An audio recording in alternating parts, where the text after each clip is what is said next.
Un calcul inédit et un petit peu perturbant. Allez, viens, on s'y attaque. Le calcul en question. Racine de 8 puissance racine de 2, le tout divisé par racine de 2 puissance racine de 8. Et je t'ai mis 5 propositions. Donc entre les 5 propositions et le fait que je t'ai interverti de 8, peut-être que tu es un petit peu perturbé. Donc oui, ça pique les yeux tellement il y a des racines carrées. Et donc justement, c'est peut-être ça le point de départ. En fait, il y a tellement de racines carrées. Moi, ce que j'ai envie, c'est de plus les voir. Tu vois, mon stressé, je dis, j'aimerais bien ne plus voir ces racines carrées. Est-ce que tu sais comment faire pour enlever une racine carrée? Me dis pas mettre au carré. Oui, souvent on met au carré, mais ça c'est quand tu as une égalité. Tu vois, si A égale B, tu as droit d'élever tout le monde au carré. Mais là, tu n'as pas une égalité, c'est un calcul, ça égal, égal, égal, tu trouves. Donc tu ne peux pas élever au carré, tu n'as pas le droit de faire ça. En revanche, dis-moi ce que tu sais, pour ne plus voir physiquement de racine carrée, comment on écrit ça autrement? Regarde, si x est un nombre positif, racine de x, c'est x puissance quoi? Je l'ai fait dernièrement sur la chaîne, pas mal en plus. C'est x puissance 1,5. Et bien voilà, exposant 1,5, ça signifie racine carrée. Pourquoi je fais ça? Parce que là, il y a plein de chemins qui t'amènent à la bonne réponse. Et même suivant le chemin que tu vas choisir, soit tu vas arriver direct sur une des 5, soit il faudra encore que tu transformes l'expression obtenue. Et moi, en fait, ce que j'ai fait, j'ai suivi mon instinct quand je l'ai fait et j'ai transformé de deux manières différentes une même expression. Parce qu'en fait, racine de 2, pour l'instant, il n'est pas si mal. Encore que, c'est le 8, racine de 8. Et moi, en fait, je l'ai exprimé de deux manières différentes. Et c'est ça que je vais te livrer ici dans cette vidéo-là. Parce que petite confidence, c'est la 4e fois que je tourne ici la vidéo. Et à chaque fois, je prenais un autre chemin, peut-être un peu scolaire pour expliquer d'une même manière. Et en fait, c'était pas hyper clair. Enfin, j'ai trouvé. Donc, si à la fin, tu dis que c'est pas clair, c'est que vraiment, je n'ai pas été bon. Et c'est moi, c'est ce que j'ai fait en fait. Ces deux-là, j'ai exprimé de deux manières différentes. Pourquoi?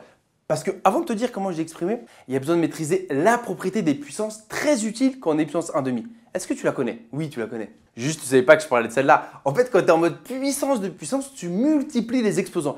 Et c'est ce qu'on va faire, tu vois. Parce que racine de 2, c'est 2 puissance 1,5. Donc très vite, on va être en mode puissance de puissance. Donc on va multiplier les exposants. Mais avant de faire ça, moi j'ai exprimé de deux manières différentes. Pourquoi?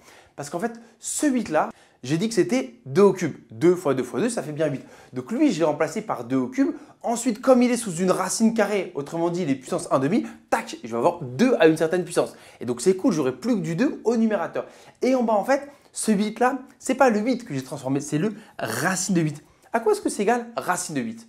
En fait, on va décomposer. 8, c'est quoi? 8, c'est 4 fois 2, d'accord? Ça, c'est 8. Donc, racine de 8, c'est racine de 4 fois racine de 2. Mais racine de 4, comment est-ce que ça fait? Ça fait 2, c'est le principe. Donc, ça fait 2 racine de 2.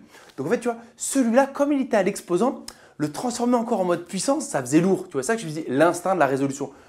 E2, je ne les ai pas transformés de la même manière, alors qu'ils s'appellent racine de 8. Pourquoi? Parce qu'il y en a un, c'est la base, il est en bas. Donc, le mettre en mode puissance, pourquoi pas? Mais l'autre, il est déjà à l'exposant. Donc, t'imagines, il est à l'exposant et lui-même, tu le mets encore avec une puissance. Ça va être hyper lourd. Donc, moi, j'ai juste exprimé autrement.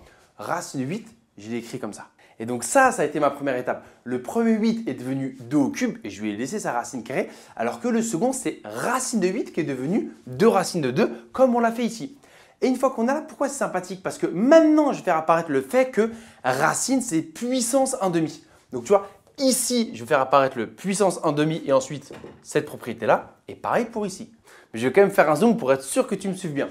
Racine de 2 au cube, en fait, je dis que c'est 2 au cube puissance quoi? Puissance 1,5. Racine d'un truc, c'est ce truc puissance 1,5.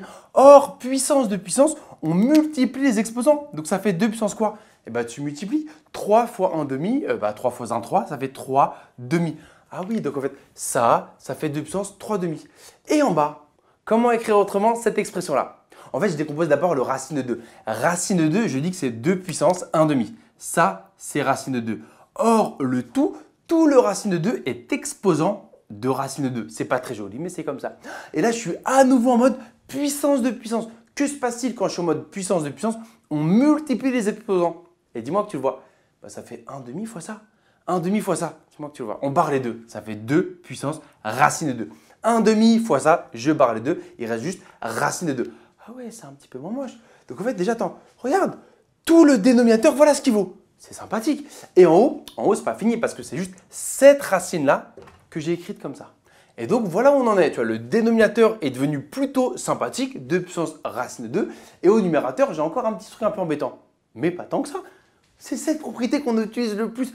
Puissance de puissance, on multiplie les exposants. Donc, en bas, je m'appelle 2 puissance racine de 2. Et en haut, je les multiplie. Donc, ça fait 2 puissance quoi?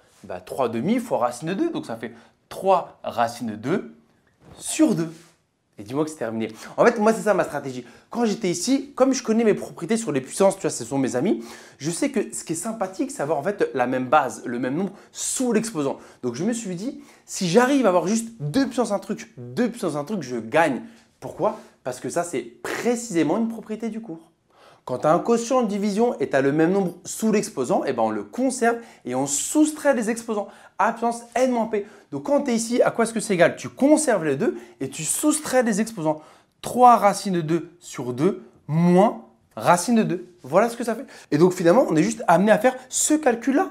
Comment est-ce qu'on fait ça? Bah ouais, on met tout le monde sur 1 et on va mettre au même dénominateur fois 2 fois 2. Donc qu'est-ce que ça fait? 2 puissance 3 racine de 2 sur 2 moins 2 racines de 2 sur 2, on est d'accord, j'ai fait x2 en haut et en bas.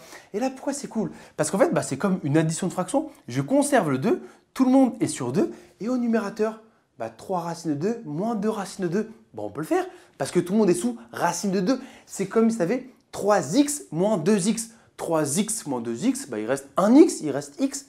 C'est pareil. 3 racines de 2 moins 2 racines de 2, il reste juste racine de 2. Et arrivé ici, on se sent assez content normalement. On part d'un calcul assez moche. Et on arrive sur un truc un petit peu épuré. Et donc on se dit, tiens, on va choisir la bonne réponse. Mince, aucune ne correspond. En fait, c'est un ultime réflexe. Le réflexe, en fait, racine de 2 sur 2, on le connaît bien. Surtout si on fait un peu de trigonométrie, tu vois, parce qu'il revient beaucoup. Et donc, on sait le manier. Et même si on ne fait pas de trigonométrie, il y a un truc qu'on fait quand même pas mal sur la chaîne et ailleurs, c'est en fait rendre rationnel des fractions. On n'aime pas avoir des radicaux de racines au dénominateur. Si je te dis bonjour 1 sur racine de 3, tu me dis attends, avant de me parler, je vais enlever la racine du bas. Et ce serait un excellent réflexe. Comment tu enlèves la racine du bas? On multiplie par racine de 3, le haut et le bas. Racine de 3 fois racine de 3, ça fait 3. Et en haut, j'ai juste racine de 3. En fait, c'est pas mal que tu vois directement que cette quantité-là, c'est pareil que 1 sur racine de 2. Si tu n'es pas convaincu, soit on peut partir de là, transformer pour arriver à là, soit d'ici. Celle-là, je viens de le faire. Donc, je vais te montrer comment on aurait pu transformer cette expression-là. Moi, c'est une transformation que j'aime beaucoup, mais passe pas très bien auprès des élèves. C'est comment exprimer un nombre entier. Tu vois, par exemple, je te dis 7. 7, on peut dire que c'est racine de 7 fois racine de 7. D'où ça vient? Ce 2-là, moi, je dis que c'est racine de 2 fois racine de 2. Et pourquoi c'est cool? Parce qu'il y avait un racine de 2 qui l'attendait en haut. Donc, on peut en simplifier 1. Et donc, qu'est-ce qui reste? 2 puissance. Attention, il ne reste rien. Rien, c'est 1. 1 sur racine de 2. Voilà comment passer de là à une forme qui n'est pas naturelle, mais ici, exigé par l'énoncé. Donc voilà, pourquoi j'ai bien aimé ce calcul-là? Il y avait quand même pas mal de propriétés, puissance, racine, etc. Mais il y avait tellement de chemins qui t'a amené à la réponse, donc je serais curieux de connaître le tien. Et même quand tu avais fini ton chemin, est-ce que tu tombais précisément là-dessus? Je ne suis pas sûr. Donc il fallait encore travailler encore l'expression obtenue. Enfin voilà, j'espère que le chemin que je t'ai montré n'était pas trop semé d'embûches, que tu as réussi à suivre les petites propriétés. Dans tous les cas, mets-moi ton chemin et j'espère que ça t'a plu.